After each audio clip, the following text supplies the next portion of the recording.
Hi, I'm Tisha. I'm Loren. And this is the Open Booked podcast. Today, we are talking about Spark of the Everflame by Penn Cole, the first in the series. There's 3 of them, right? There's 3. Mm-hmm. Okay. The Kindred's Curse Saga. Oh, yeah. But first, what are you reading?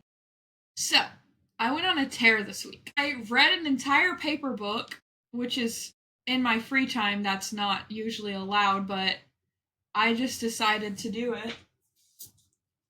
Problematic Summer Romance, Allie Hazelwood. And I'm just going to say I'm on an Allie Hazelwood kick now because this book was so good. This is her newest one. It just came out like a month or 2 ago, I think. And then before that was Deepened, which if you see, I have it right back here as well. Loved that book too.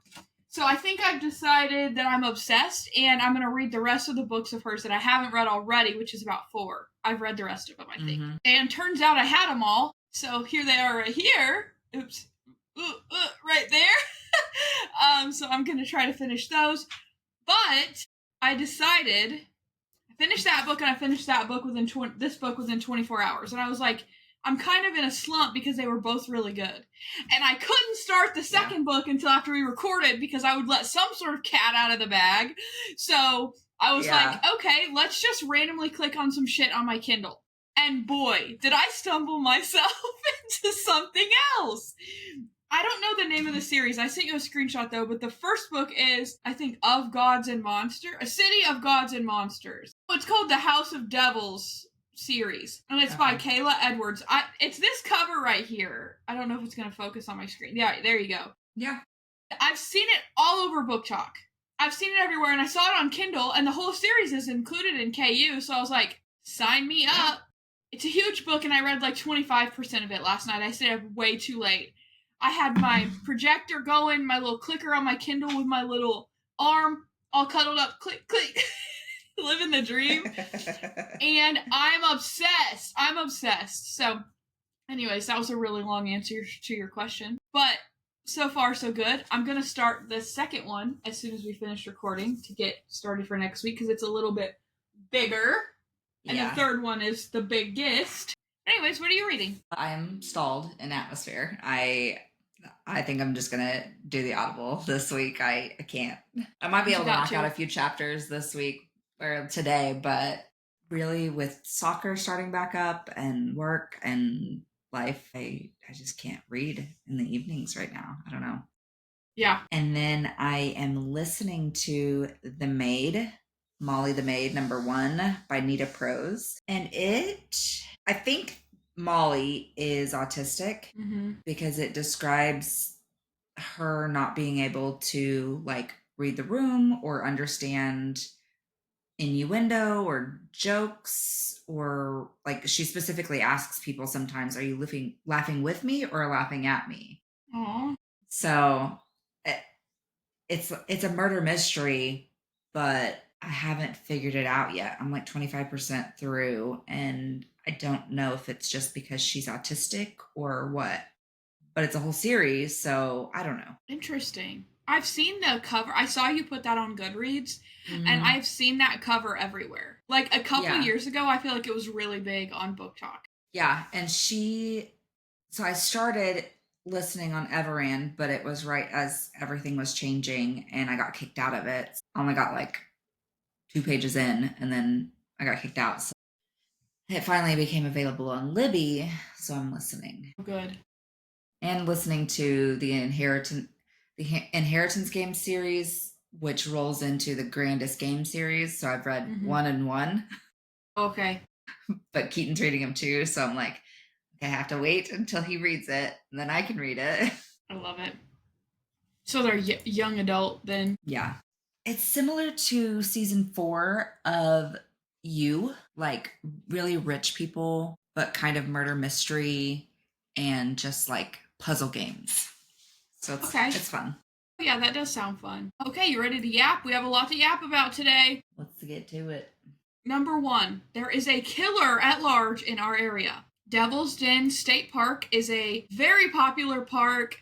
I've been a multitude of times. I'm sure Tisha has as well. And it is a little bit south of Fayetteville. If any of you NWA people want to know where we're talking about, I'm assuming everyone knows where it is. Anyways, pretty rural, but beautiful hikes. Like, I've camped here. It's a really, really cool spot that's very popular. I'm saying this because it's not like off, it's rural, but it's not like off the beaten path. It's like everyone goes there. Everyone goes there. Yeah. And yesterday, around 2:40 p.m., I guess, there was a call to the state police or sheriff's office. I think the state police is running lead at this point, but that there were 2 dead bodies found on a trail. They'd been stabbed. All we know is that it's a 43-year-old man and a 41-year-old woman. I'm a little nervous because I know so many people here, and I'm sure you feel the same way. They have not released any names yet. Apparently, they've contacted like the next of kin, and nothing's been released yet. I've read a lot of comments. You sent me some too, that there was a daughter with them. Some people said like it was their nephew, 2 daughters. The police haven't confirmed anything like that, but I feel like they know a little bit too much for there to not be any sort of witness. And I will say, hiking on these trails, it may be you, especially in the summer, school's out. Yes, it was a ridiculously hot day, but you're going to see someone maybe every 100 yards at the furthest apart. Like, there are people all over this place. This place, camping, like, books out a couple weeks in advance. So I am positive they were found pretty quickly after it happened. And they have a description of the person, which is a white man with black shorts, gray tank top, I think, and then workout gloves. But I saw a couple people say, hey, there's cyclist trails on here too, so be in mind of like look out for cyclists too.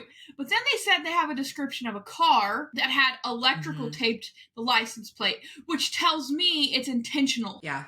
It was planned, like a targeted attack on these people, because at first everyone was freaking out thinking of some random guy in the woods just popped out and stabbed 2 people. But the fact that he had like a getaway car tape tells me it's a little bit more intentional. Yeah. And I mean, like you said, from the comments of people saying that they're related,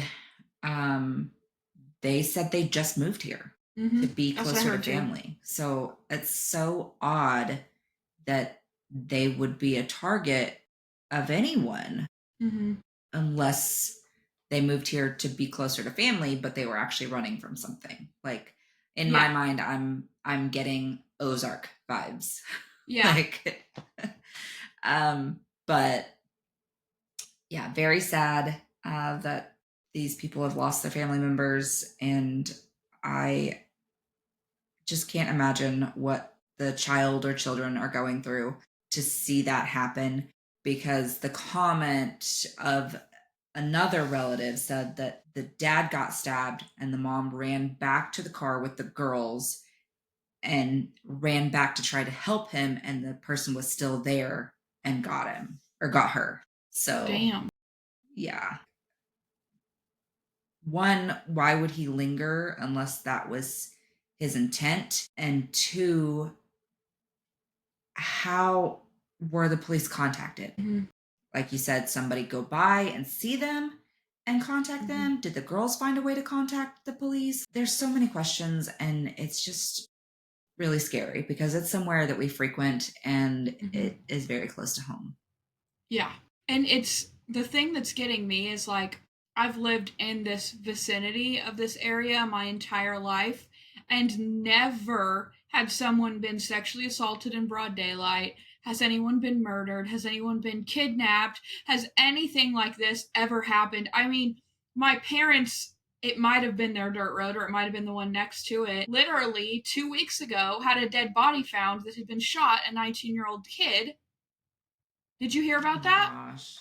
Literally, like, very close to them, and the suspect they arrested is a sheriff deputy of the next town over's son. So, I mean, they're young kids, they're 18, 19, 20, whatever, but at the same time, growing up, this never happened. We joked even a year ago on this podcast that the Bentonville police don't do anything, that they just stand there for Walmart events and go to the Tesla accidents. I'm pretty sure it's the joke that we made, but it's kind of getting scary. Yeah. it's real because it's here, and we've always said we live in the best and safest part of Arkansas, which this kind of crime is not unusual in Arkansas. It's unusual in our part of Arkansas. Let me be clear. Yeah. So it's especially scary. I, for the sake of those children, hope they didn't see it. But either way, I can't even imagine what they're going through. And if, all that's even true, which it sounds like these people were relatives, but you never know with what people be posting online. For sure. This is a developing story. The police have only issued a statement with the description asking for help locating. They have not released anything else, names, even manner of death. I think even stabbing is a guess. Mm-hmm. I think they're just saying homicide was the post I saw from the Arkansas State Police. So, I think as of like 9-10 p.m. last night, there was still a very heavy presence at Devil's Den. Police presence, like just in case he was hiding in the woods. Yeah, it's closed down to like hikers and bikers. Yeah, closed the trails. So anyways, this is crazy. This is scary. It's happening right now. Praying for the families involved here. I just hope they catch him and those kids get answers as to why. I don't know. It's terrible. Yeah. Well, if anything happens between now and next episode, we'll be sure to fill everyone in case you get invested. All 7 listeners. Yeah. Had to make a little jokey joke. Next order of business, there's another stabbing, but this time at sea. A Royal Caribbean employee stabbed another coworker and jumped off the ship and died. I don't know if the person I know it's a male. I don't know if the person he stabbed died or if just him. But it was in the Bahamas. I know that as well. And the ship that it happened on was actually the last cruise we went on. We were on the same ship. Wow. Mm-hmm. That's crazy. Yep. But people be crazy out here. Literally, what the fuck is in the water? Plastic. This shit never used to happen. Yeah. If you would say fluoride. Among other things. Mm-hmm. Yeah. So, heard nothing else on that, but besides one article. I bet the Royal Caribbean will keep it kind of hush, considering it was employees and not guests. Next, this is insane. In the past 7 days, we have lost 2 legends. Literal legends. First was Ozzy Osbourne. Rest in peace. Hulk Hogan. Rest in peace. Hulk Hogan, I think everyone kind of knew Ozzy was on his way down. There was a lot of talk after his last concert a couple weeks ago. He's been battling Parkinson's. So I don't think anyone was shocked by that one. I think the shock was that Sharon didn't do her pact. Everyone's been talking about this for weeks, since his last concert. There's interviews of them talking about a suicide pact, but I think you found that the suicide pact was only if it was like mental disorders or something. Yeah, like dementia. Dementia. But my kind of guess on it was maybe they were gonna do it and he may have passed away before they could. Because we all saw videos of his last concert. He couldn't stand up. Bless his heart. He's definitely... Yeah. I'm glad he got to do that. I'm really glad he got to do his last concert. He was diagnosed in 2003 with Parkinson's, so he lived with it for 22 years, which is kind of unheard of, really. Parkinson's is such a degenerative disease that your body really betrays itself. And between that and all of the drugs he did in his younger years, it's amazing that he made it to 76. Like, honestly, really amazing. I saw an article that was like Ozzy Osbourne did every drug possible, including ants, and lived to 76 and bat heads and dove heads. And Richard Simmons literally lived his life as a health nut and died at 70 or something like that. And they're like, pick your poison. And I was like, damn. Exactly. I saw an interview as well about Ozzy saying like a doctor told him he was superhuman or something because there's no way anyone should have survived that amount of alcohol and drug abuse. We're laughing about it now because I think that's all you can do. Like, yeah, dude was the goat of drug use. I mean, not that I'm condoning it, but like, it's just facts. No one else could do that. So yeah, and Hulk Hogan's I think was, like I said, more of a surprise. I read an article from like the Florida police that said they got like an emergency call and went and he died like in transport to the hospital. So the guess was a heart attack of some sort or something like that, which I'm sure he did his fair amount of performance-enhancing drugs, different kind than Ozzy. But, I mean, you don't look like that at 71 without juicing. No. So, honestly, though, both great and pioneers of their own industries. Absolutely insane that they went within 7 days. Yeah. Of each other. Yeah, and death always comes in threes, so we got to mention also Malcolm Jamal Warner. Yes. He was it Family Matters? The Cosby Show. The Cosby Show, yeah. He was the oldest brother, I think, in the Cosby Show. Yeah. And his death was wild. I think he was just on family vacation, right? And drowned? Yeah. So sad. He was swimming off a beach in Costa Rica when a current pulled him deeper into the ocean. So kind of like a riptide. Yeah. He was only 54. Yeah, very young. Very sad. Yep. Yeah. On to next news here. There was a concert. This is so weird. Tisha sent me this one. I read the article like 3 times, like, and there's no and. So, near Harvard, the famous university that Elle Woods attended, 8 children in a French youth choir were performing. They had about 70 guests. Only the 8 children had seizures. The guests did not. This news outlet requested statement from, like, the church and the choir director or whatever, and no one got back to them. This is sus. This is saying, hey, those kids are possessed by demons and they're in a church. I don't know, but that's fucking, I have goosebumps. This is weird to me. Yeah, so weird. Like, from what I saw, it was like one child had an episode. They contacted authorities to come get them as they were being transported. Another child had their seizure, and then a second one started at the same time, and then a third, and then it was all 8. And I'm like, were they drugged with like some sort of slow reacting but quick, like what Violet gave them at the dinner? Yeah. So I'm like, this is fucking weird. And why kids? Why not anyone in the audience? So their thought was like, okay, we're checking the air, which that was my thought too. Is there like carbon monoxide or something? Or is it dioxide? No, which one do you put on cuts? Dioxide. Monoxide is the air. Monoxide, yeah. Okay, so is there carbon monoxide in the pipes? Something crazy, a gas leak? They checked all that according to that article, and there's nothing. Yeah. Which still wouldn't have explained why it happened to the kids and not the adults. Yeah. 70, I'm reiterating, 70 other people were in that room and only the kids had seizures. This is insane to me. Freaking weird. And seizures are one of the scariest. I don't know. I've only seen it I've seen it on a patient when I was a dental assistant, and that freaked me out. But I've also had a dog with epilepsy, and it is some of the scariest things to watch. People who are used to it are like, they know what to do, roll them on the side, like talk to them, whatever. Yeah. But it's still terrifying to watch a human or animal body not being able to control itself and go into that state. I just can't imagine a parent watching 8-year-olds do this unexplained. That's what's wild to me. I couldn't find anything else on it. I Googled. So the church wouldn't do statement. Other children were complaining of similar symptoms, though not witnessed by our EMS crews on scene.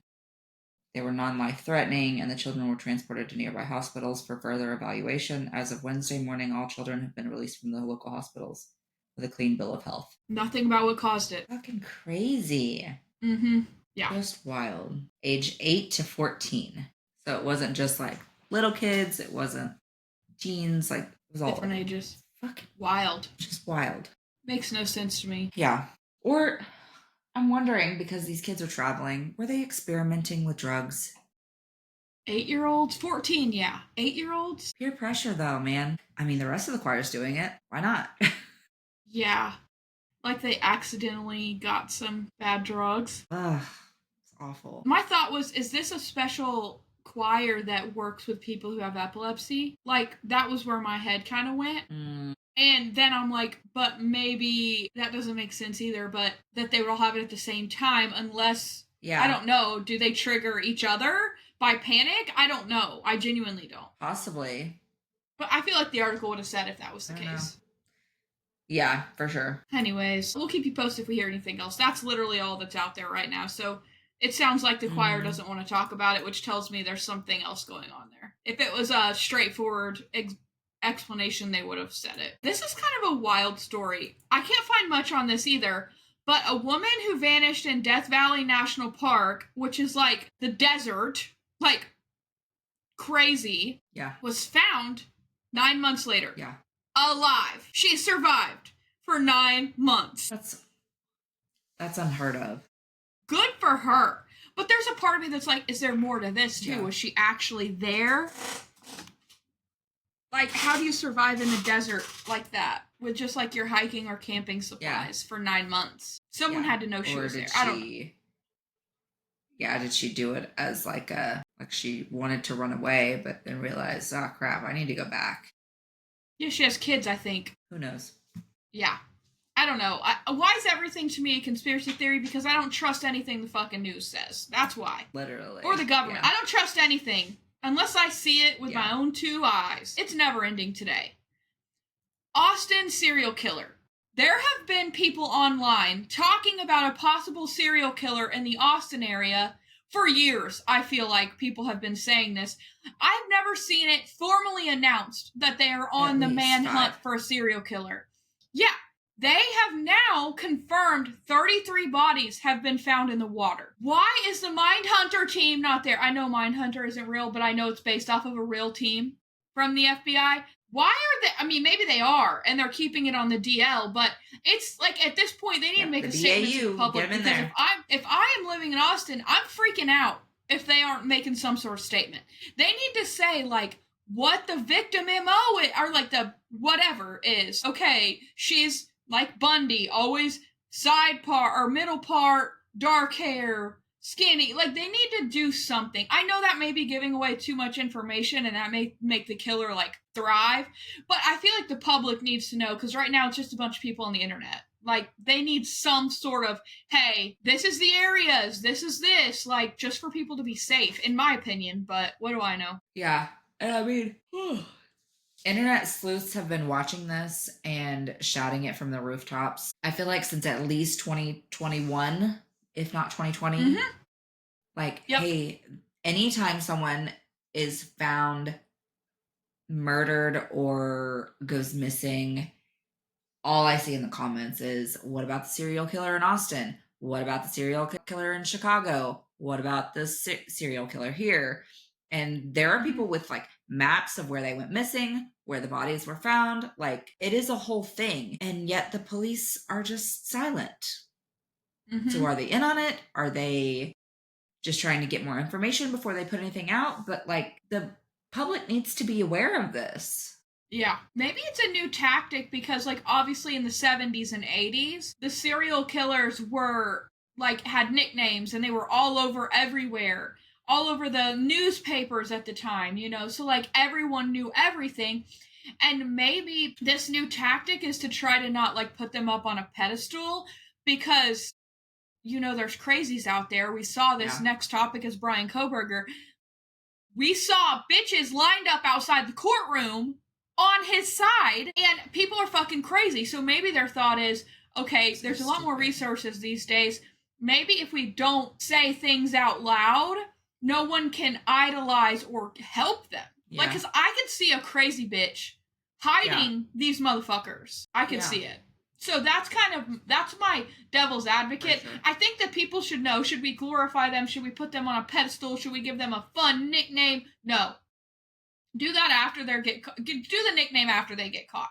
We've seen it in so many true crime podcasts, like BTK, giving himself a nickname because he wanted that. They love their nicknames. They, like, get off on this shit. So I see, like, that side of it, but I don't see, like, warning the public, at least, about areas. Yeah. Like, specifically, if there's one area that's being targeted, the public needs to know to avoid that area. I feel bad for local businesses and such in the area, but the public needs to know. Or, like, in this area has always been a group. Or don't go after dark. Or he's abducting at 5 a.m. in the morning when people are on their runs. Like, in my opinion, they know that at this point. They have to. For sure. Yeah. Anyways, now that there's been enough, maybe we'll get something. Yeah, especially with all of the women that go in groups to Houston for like bachelorette parties, graduation parties, like all of this stuff for sororities and like the typical girl group events. You would think they would want to at least do something to alert people. It's just wild that they're not saying that anything. makes me think it's tourism related, because we know this is a huge tourist trendy destination right now. It's kind of like in Nashville, people go missing all the time off Broadway, but that one case was huge. Riley, do you remember that?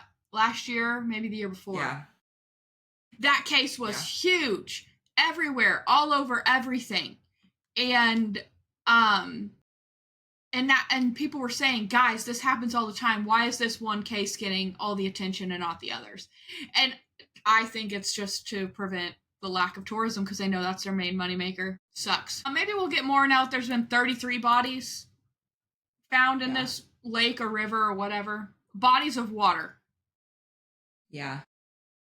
TBD. Which, if they know anything, it doesn't make sense, because we've been hearing that for over a decade about New Orleans. Like, you don't go to the Ninth Ward, you don't go alone, you don't do this or that.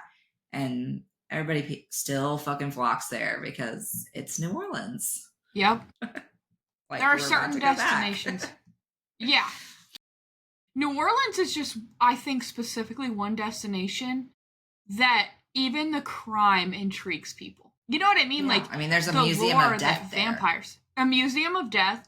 There is the lore of vampires. There's the voodoo. There's just all of this associated with this town.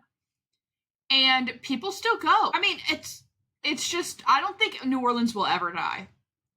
It's just, now other towns might, or go down. I just think New Orleans is like the one that is safe. I don't know. Which I just saw a story where it could go underwater because they are not replenishing like the shoreline. They were taking basically, I guess, mud and silt from the Mississippi River and replenishing it every year. But some new mayor or somebody in the city decided, we're just going to throw away the hundreds of millions of dollars that have been allocated for this, and the government's going to actually take it back, and we're just not going to do it anymore. It costs too much money because it's affecting the like shrimping and oyster whatever. I'm like, except when the entire habitat's gone, it's going to affect it just as badly. So what do you want us to do? Yeah. So they're fighting. Surely that won't last. Yeah. Hopefully that won't last. Yeah. Next order of business. Bryan Kohberger. Victim impact statements were this week. There were honestly 3 stars to the show, and they were all Kaylee's family. Yeah. When the mom said, I have a message from my younger daughter, you know what part I'm talking about? And said, I know you got A's in high school and college, but you're about to get some big D's in prison. I screamed. That was my favorite line of the whole time. Yeah, the mom said that. A lot of them were really emotional, which I understand. Absolutely. Like, this is their chance to talk about the daughter. The sister of Kaylee's sister was so well spoken, well thought out. She's like, I'm not giving you any more about how wonderful my sister is. I know it. I'm going to ask you the questions I want to know, and I've written down. I'm going to tell you, I think you're worthless. I think you're scum. Like, when she was going, I was like, pop off, queen. And then when she said, if you wouldn't attacked her in the night like a fucking pedophile, she would have kicked your fucking ass. I was like, oh, like, I loved it. And you could see his body language. Like, all the people who were crying and talking about the victims, he was getting off on it. He was unbothered. He was sitting there. He was fine. When she started personally attacking them, he started like sinking in his chair. You could see his arms fidgeting more. That's what got through to him. She's like, you're a psychopath. You're a sociopath. I was like, literally snaps for her. Yeah. But while they were in the courtroom, did you hear about the text messages? Mm-mm. Okay, so while this I think it's the Concalves. It's Kaylee's family. I don't know how to pronounce their last name. Anyways, apologize for any mispronunciation. It's Kaylee's family. The mom got a text threatening her life, saying, I gave a serial killer in Idaho your address. You know Bryan's innocent. Like, that's the crap these families are dealing with after their children are getting murdered. What the actual fuck is wrong with people? Stupid. Insane. Yeah. But, I mean, 4 life sentences without the opportunity for parole. Or appeal. Somewhat justice, but just put him down. Yeah. Yeah. A lot of people are mad at the judge for, not the judge, he had to allow the plea agreement once it had been accepted, is what he said, but a lot of people are mad at the prosecutor for coming up with it. But the fact he took it, knew that he was going to be guilty. And then now the gag order's lifted, so all of the documents that were taken out of the public are coming out. And the thing that's the wildest is he was stalking them physically. He'd been by their house like 28 times in a month. So he's pretty much there every night, sounds like. Yeah. But he never searched them on social media. He never messaged them. He never followed them. He never anything. So he just saw that they them. Could find. That they could find. They did like a full forensic sweep or something. But they found his, like, I didn't hear exactly what it was, but they said fetish searches. But I mean, I'm interested to see what that is, but they mentioned that. They found everything else. They found him buying the knife and whatnot, but they did not find any link to any of the victims. So it's insane to me what's coming out right now. Like, they pretty much knew it was him. They're also saying they listened to all of his calls in prison, and he never once even mentioned the murder to his mom. He apparently was on FaceTime with her like all day, every day. Doesn't talk to anyone, doesn't cause trouble. If you look at his eyes, something's wrong with him. Something is wrong. He doesn't have a soul or something. It ain't right in there. I think he's autistic, because that came up before his trial was about to start. They were trying to get him like removed from the courtroom because he doesn't show emotion properly. I think they may be trying to work with that because he's a sociopath or psychopath or both. For sure. Yeah. I mean, and now it's even coming out that the roommates were talking about how they felt like they were being watched and the dog would run off and it freaked him out and the dog would bark at stuff. But it also explains why he didn't hurt the dog. He had a dog. He apparently liked them. And the dog didn't bark or alert because it probably knew him from lurking around their fucking house, which is terrifying to me. God, people are so messed up. Yep. Anyways, I think more stuff is coming out, but the craziest thing to me was that there were no DMs, texts, interactions between them at all. They even said they couldn't prove. Like, there's a huge theory about them, like, getting stalked at the store that one of them worked at. They said they couldn't even prove that. That's crazy. I know. The randomness of it kind of scares me more than anything. Like, that somebody could just see you on the street and decide, okay, you're it. Like, wild. I mean, we see Joe do it in You, so random girl just walked into the bookstore. Internal monologue. Or the library. Or the grocery store. Like, he went to an Avron and Love walked in and he fell in love. And I was like, this is how their brains work, literally. It's fucking crazy. Makes me sick. Yep. It's terrifying. I'm not sleeping tonight. Next in true crime news, Eric Menendez. We've talked about them a lot off and on over the past year. Is very sick. They actually have their resentencing soon that they get out of prison. And Eric they're not saying what his condition is, but it sounds pretty serious. And I saw that it was kidney stones. Oh my God. I mean, that sucks, but that's his serious condition that he might die from. I thought he had cancer. That's what I thought initially, but then I read into it. I was like, they can literally do a surgery and beat the shit out of the stone and get it out. It can cause like urethral failure and backup and like sepsis into your kidneys if it's treated. But literally just drink fucking water. That's what I did. Like, you just have to flush out the sugar, because that's what it is sugar and calcium buildup. So you're drinking too much milk or dairy products with calcium and too much sugar. So you just have to drink a shit ton of water to flush it all out. And that article I read did not say that. I got goobered. Yeah, because I was like, oh man, what? Like, Eric Menendez might not make it out of prison. And I was like, what the fuck? This is some clickbait shit. Yeah. Again, a reason we can't trust the news. Yeah. Again, moving back into that with Epstein. We've talked about this off and on since we started our podcast. I'm getting whiplash. Okay, so we're releasing all the Epstein files. That's Trump's like campaign line. Then Elon's saying he's not releasing them because he's on them. And then he's saying, I'm not on them, Bill Clinton's on them. We all know Bill Clinton's on them. You ain't gonna convince me that if it comes out and he's not on them, that's a lie. He's on them. Okay. 100. Do I think Trump is probably involved in some way or has been involved with him? Yeah, I'm sure they were financial connoisseurs in the 80s and 90s together. I do know that he got kicked out of Florida for some reason when the shit hit the fan. So do I think he was involved after that? I don't know. But if I got a bunch of information and saw Trump's name, would I be shocked? Absolutely not. Nothing shocks me anymore, okay? If any famous person ever, his name was on that list, I wouldn't be shocked. You could tell me he was the nicest, most philanthropic, whatever, celebrity ever. Philanthropic. Celebrity ever. Yeah. They're on the Epstein list. Nothing surprises me anymore. Since Ashton Kutcher and the sex trafficking Literally shit. my thought. Because he was such an advocate for sex trafficking. I loved him for that. I thought he was such a good guy. And then I'm like, know what? No, that's a front for him to get away with it. That's my opinion. Personal opinion, no facts. Don't sue me.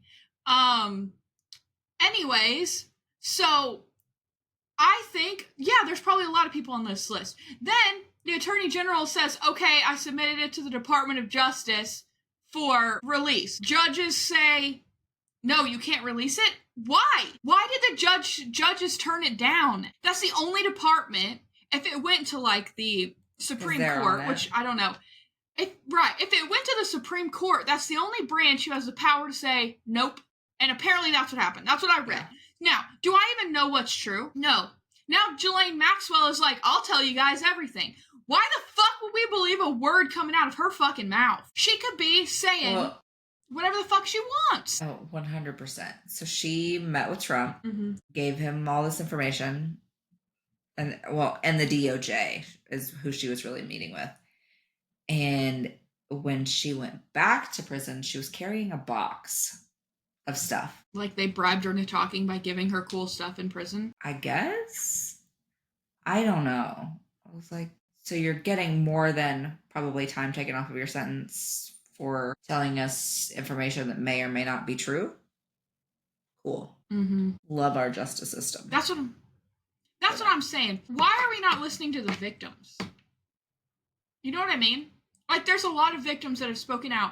Why are we listening to Ghislaine, the recruiter, over the victims? The victims who started speaking out in, like, 2001. Yes. And were ignored repeatedly. Yep. And he got slaps on the wrist every time. Yeah. And then just got better at hiding it and threatening people to keep a secret. Yep. Because one of the girls said that after she had gone to the police, her and her family members, because it was her and her sister, found a dead animal head on their doorstep. And then another one found a bullet on their doorstep.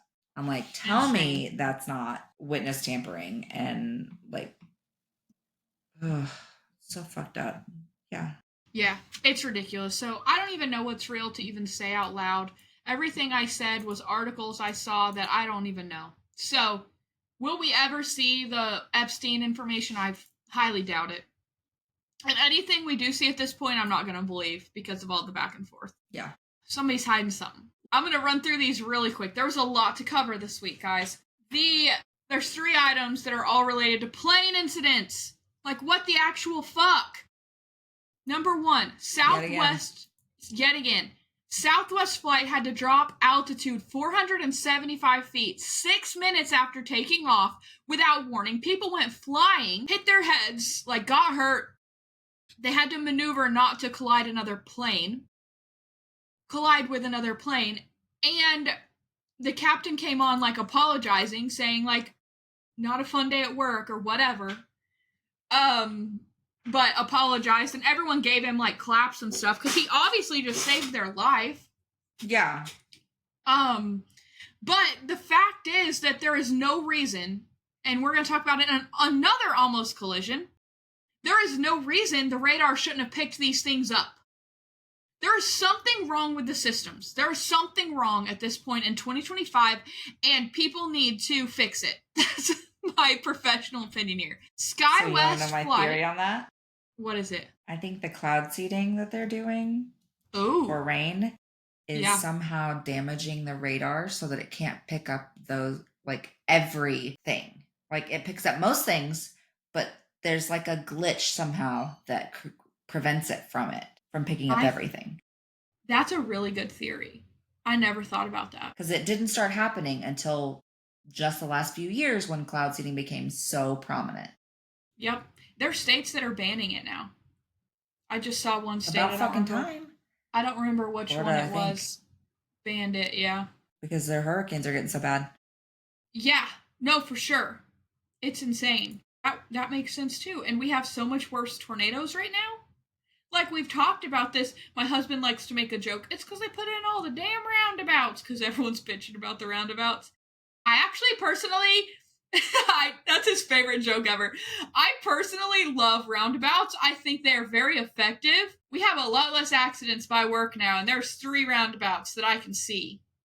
Literally. But there's no wrecks. People may be stupid and drive slow and go the wrong fucking way or whatever, but you're going slow enough that people have the chance to stop. They're effective. Keep traffic flowing. But anyways, that's beside the point. I think it probably has to do with Tornado Alley shifting and us getting so much more. When I was growing up, we never fucking had tornadoes. It was all Oklahoma. And now it's like we're getting so many a year. Like, it's a normal thing. I'm talking about putting a storm shelter in. Never. In the mountains? Yeah, that's wild. But anyways, the other flight was a SkyWest flight.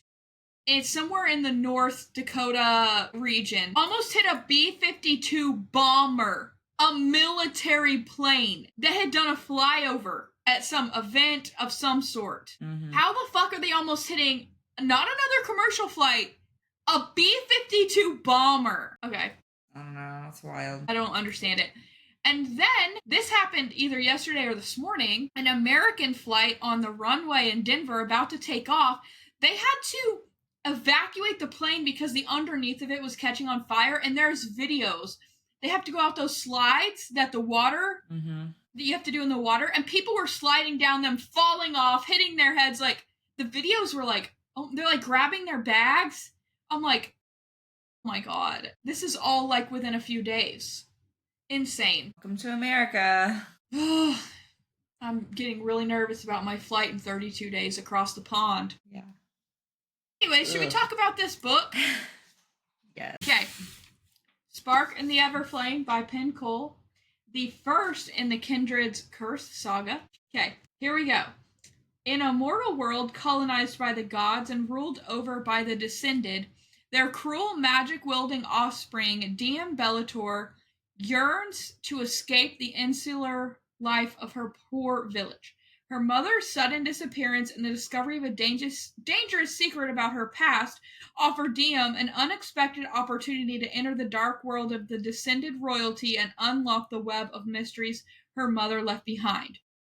With the dying king's handsome, enigmatic heir watching her every move, and a ruthless rebel alliance recruiting her to join the growing civil war, Diem will have to navigate the unwritten rules of love, power, and politics in order to save her family and all of mortal kind. Short and sweet.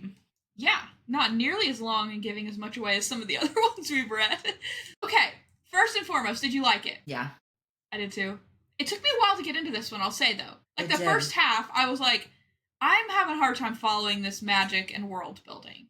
She did it nicely, but it just wasn't anything that, like, grabbed me. You know what I mean? Yeah. It didn't grab me, and it didn't, like, it just seemed very anticlimactic. Even kind of the end, I was like, okay, I see what's happening. I see it's building. I feel like it's kind of Crescent City-ish, and, like, it just takes forever to get to the point. Yep. And then once it does, it's like bam, bam, bam. But then, yeah, I think we'll have a lot more excitement and intrigue in the next one. For sure. This was a setup novel. Usually the first one's a lot, the second's a setup, and then the third's like the battle. I feel like this is a setup for the second one. And before we say anything else, we have only read the first book. We do this on purpose to not spoil anything. So if we get anything right, again, it's guesses. We don't know. I haven't even seen any internet spoilers about this one. I've just heard that it's really good. I didn't really get interested until Luther. Obviously, I think her little childhood crush is boring. And Luther's hot, and I'm Team Luther. 100%. It was, the childhood crush was giving very Dane Atos. I said this is fucking Dane. I knew it. Yes, before Eyes Here, okay? This is book 1 and 2, Dane Atos. Yes, so I agree. I didn't like the childhood crush. I think my opinion here is he's using her. And I will say, I do appreciate the fact that this FMC is not as much of a, like, yeah, she can fight, but she's very much, like, not this, like, well, I guess Pharaoh was kind of weak in the first one, but, like, she's not like Bryce or like all these fucking bad bitches right off the butt. Like, she's a healer. She's like the equivalent of a nurse. Unproblematic.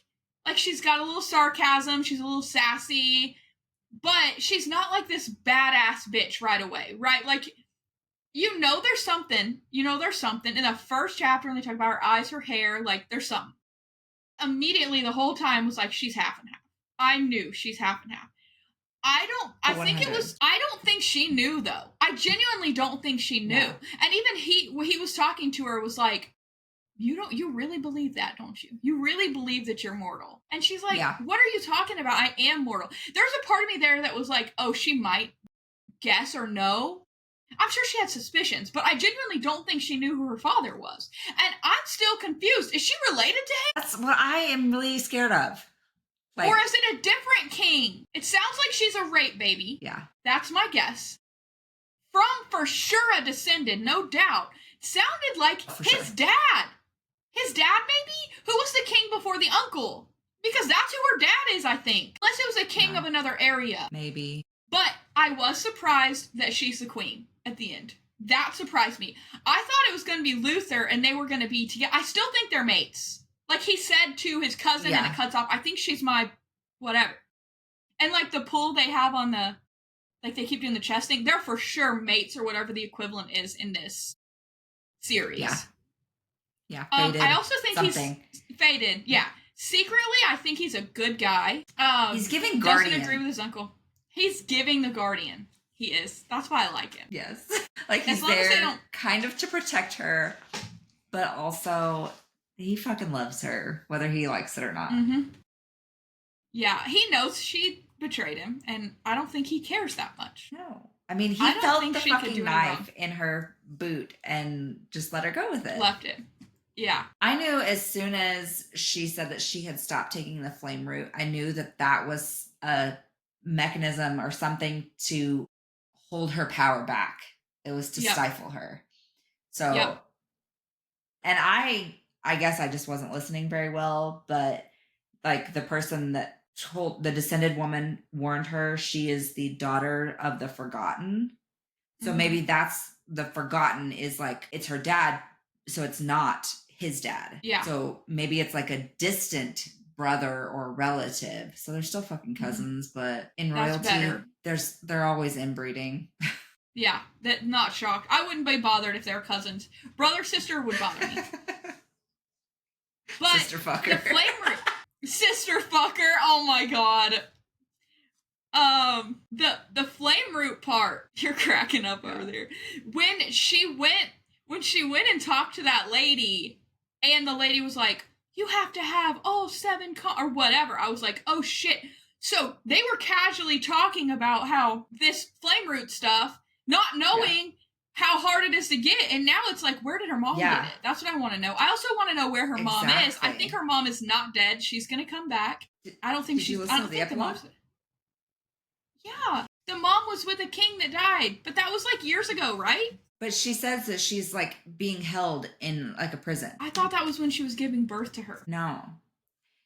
Okay, my timelines were confused. So at the end, the mom is in the prison.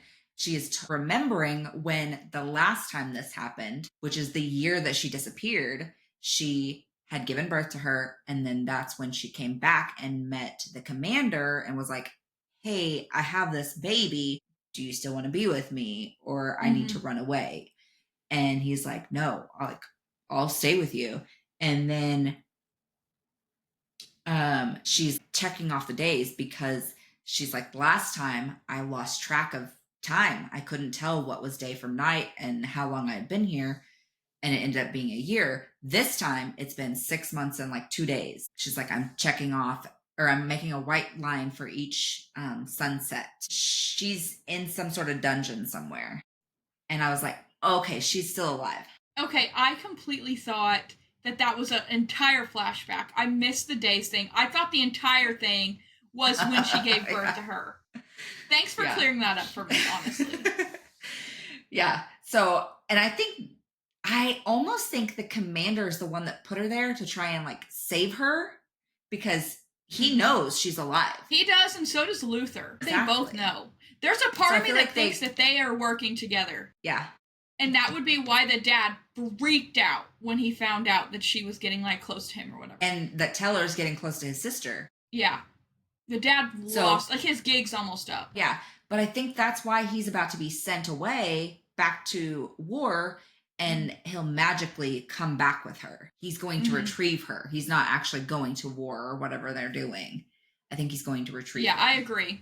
And that's why he wasn't going to tell them. Secret mission. Because he wasn't going to be gone long. Yeah. Luther obviously thought highly of the mother. I had no indication other than don't betray my trust like your mother, or something like that. But I think he plays a hard ass, but he's really a forgiving guy. Yeah. Because he understands that people do things out of desperation and trying to do what's better for the people they love. Yeah. For sure. There's a lot of angst. Yeah, there's a lot of angst. It's good. I was telling Jesse, I was like, my husband, in case you guys don't know at this time, he loves to read fantasy books, but he's fine with the sex. He just isn't like, Silver Flames is not his favorite book, okay? But I told him, I said, this book is nothing but angst, man. It's a safe bet for you. Now, I think the way that things were talked about, it could get freaky later. It's gonna get freaky later. But the first book is safe. I said it's just nothing but angst. It's really building up. So much build up. They're gonna explode at some point, like explode. Yeah. And why do I feel like it's gonna be in like the worst moment? They're gonna just be like, fuck it, and then do it, and then they have to ride off to battle or go defeat something. And one of them almost dies inevitably, and they find out they're mates. He already knows. I think she doesn't know, but she suspects there's something guarded. Here's the deal. The only complaint I have about her, she was so impressionable. But that's part of me liked that about her. Like, okay, she's not like this annoying, I'm stuck in my ways. She seemed to be open, but the problem is whoever she's around, her mind talked herself into agreeing with. Like when she went back to Dane Atos 2.0's house, after the runaway and him like almost trying to capture her, she was like, oh, he's right, my dad, blah, blah, blah. Then she goes back to her dad and is like, oh my God, he sounds like just like him, but the opposite. And then she finally, I think when she had that blow up with her dad, she finally realized, this is who I am. That voice in my head saying, fight, blah, blah, blah, that's me. That is who I am, and I need to listen to that. That's what I think. And then obviously now she's the fucking queen of the whole bitch. I'm just interested. Is she just gonna walk up to the gate and be like, here's my house? Like, what the fuck is she gonna do? Is she gonna just, like, privately talk to Luther? Because if I were her, that's what I would do. I'd be like, hey, I didn't expect this. I don't know what's going on. Help me. Like, that's what I would do. Somebody help me. Somebody help me. And then there's a part of me that's like, is he going to be pissed? Because he's been kind of clear he doesn't want it. He says, like, both of us are born into worlds we don't want. So, is he going to be pissed or is he going to be, like, thankful? But then they're going to end up together, so he's still going to end up running the bitch alongside her. There's just a lot of questions that I think we're going to get answers to, like, immediately in the second book. I hope so. I finally got on with the world building. It took me a minute. to understand descended, blah, blah, blah. But I think I'm I finally love that her name catching is up with the world. DM. It's just like off of Colleen Hoover. Yeah. Yeah. So like the first few times they said it, I was like, are they saying what I think they're saying? Is it DM or are they saying Deanne or like what is it? I was like, oh, it is DM. I love that. It's cute for sure. What do you think about Henry? Because that's Dane, right? Mm-hmm. Henry trying to stop her from going into the armory after they just bombed it. I already didn't like him, and after that, he was dead to me. Yeah, same. I was already like, this guy's kind of giving me the ick. Yeah, very controlling, I'm not going to make your decisions for you, but I'm going to strongly influence you into thinking it's your own decision. Mm-hmm. Yeah, he felt manipulative, and she was obviously very impressionable. We talked about that. She would be with Luther and be like, they're not so bad. Or she would go to this random descended house and like be friends with a little girl.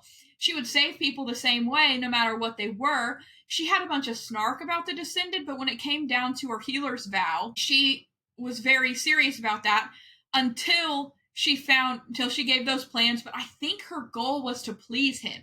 Like, she wanted to make Henry happy. I don't think it had anything to do with herself. She was around him, and he acted like, oh, that look he would give her, like, oh my gosh, admiration. And she talked about that. Oh, he's never looked at me like that before. She doesn't have a mother. Her dad's obviously very heavy military man. She said, oh, this is the commander talking now. She doesn't know who her real dad is. Her whole life is crazy. She doesn't even know if she wants to be a healer. The only thing that's been constant for her was Henry. And she wanted to make him happy. That's my thought. And so she did these things and then immediately regretted them when people were getting hurt. I feel like she's very much a gray area of either side. She doesn't fully agree with the Descendants, but she doesn't fully agree with the Guardians either. She's very much, I think no one should be hurt.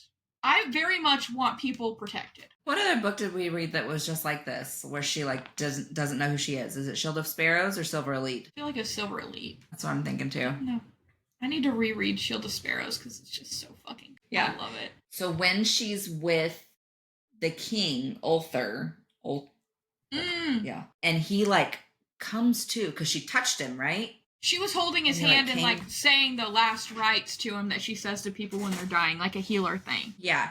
So he like comes to and has this moment of like consciousness, like full mental clarity and consciousness.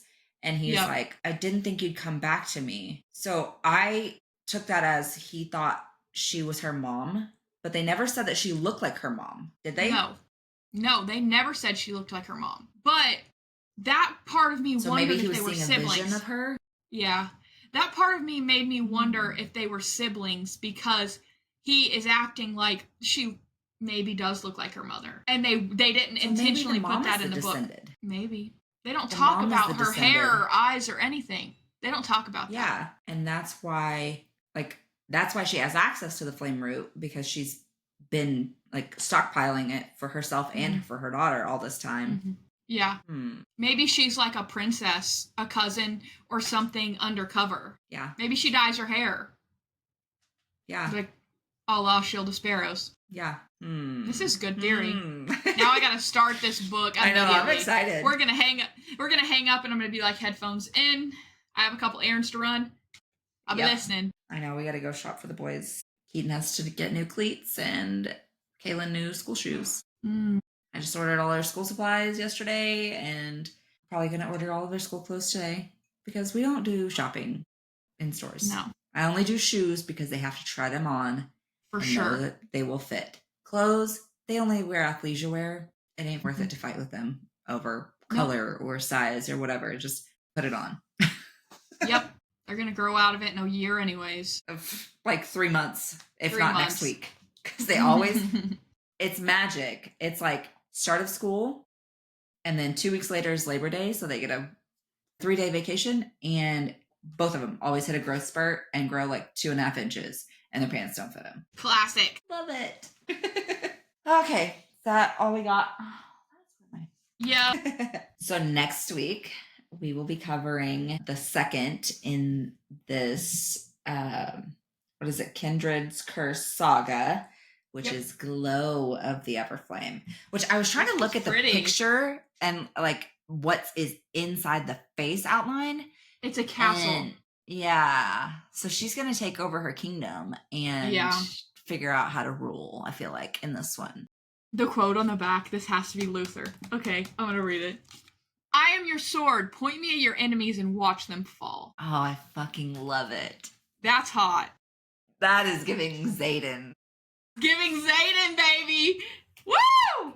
Love it. Yeah, so we'll both be done by Tuesday. Okay. Be done tonight. I don't know. Just kidding. How long is this bitch? Let's see how many pages.